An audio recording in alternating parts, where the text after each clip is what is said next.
Well, we all know that no image generation model comes close to the Nano Banana Pro, but still there are a lot of people who are not getting their desired results. The images looks very unrealistic, the skin is plasticky, and even the poses are not right. So in this case, the problem isn't the model, it's your prompting. And that's exactly that we are fixing today using the Json prompting method. And by using this method, you cannot just keep the character consistent, you have the control over the poses, and the best part, the images are so real that you cannot tell that this is AI generated. So what this method is, let's find out. Well, there are multiple ways to use the Nano Banana Pro, but we're going to use this through the Pippit AI because this is an all-in-one platform. And to access this, you're going to head over to the Init Studio, and from here, select AI Design. There we have the Nano Banana Pro. And then you will have this interface in front of you. Well, the things are very simple. You have to select the Nano Banana Pro, image quality, and you can select your desired aspect ratio. That's it. Now, sometimes the JSON prompting can get very difficult and confusing for the beginner. But as always, I have made things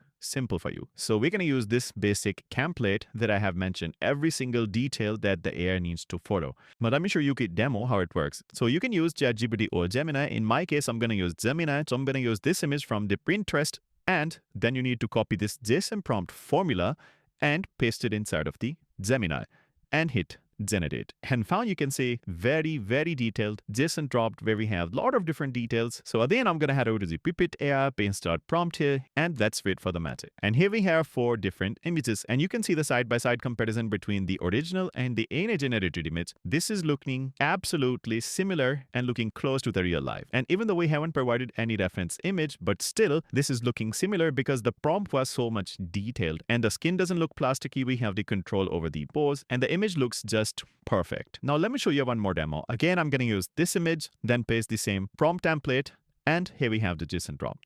Now let's give it to the Pippit AI, and here we have it. Now it looks super realistic, and we have very similar results. Now, the question is how we can do this thing with our own character, how to maintain the consistency. So in that case, simply upload your model face. In my case, I'm using this model, and again, repeat the same process and just paste your JSON prompt over here. And here is the side-by-side comparison with the reference image. So it didn't just copy that image, it's just getting some inspiration. The pose is pretty much similar, but it didn't copy that. Now we have our own character, and just look at the skin tones, skin texture, everything looks super detailed. And this is looking very close to the real life. And if you're proudly using images on the Instagram, nobody cannot tell that this is AI.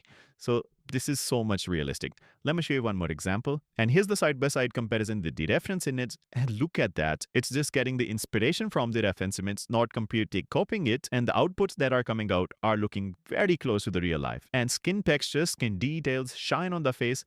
The skin doesn't look plasticky. It feels like a nice Instagram post. So that's how you can create the images of your own character while maintaining the realism. And the best thing about JSON prompting is that you can always make changes to this. Like we have every single details in this lengthy prompt, and if you want to make any changes, if you want to edit anything in your prompt, you can just read the prompt and adjust the things according to your preferences. So that's how simple it is. And if you want to change the expressions, just type give me the multiple expressions, or you can also type the expression name, and this will give you multiple types of expressions. So you can see how powerful the JSON prompting actually is. So I hope this video was helpful for you, and most of the people gets confused by the JSON prompting. So I made a simple template for you that you can follow, and you can get the best results every time. But just go ahead to the Pippit AI website. The link will be in the description below, and enjoy your AI image generation journey. And that's it from today. See you in the next one.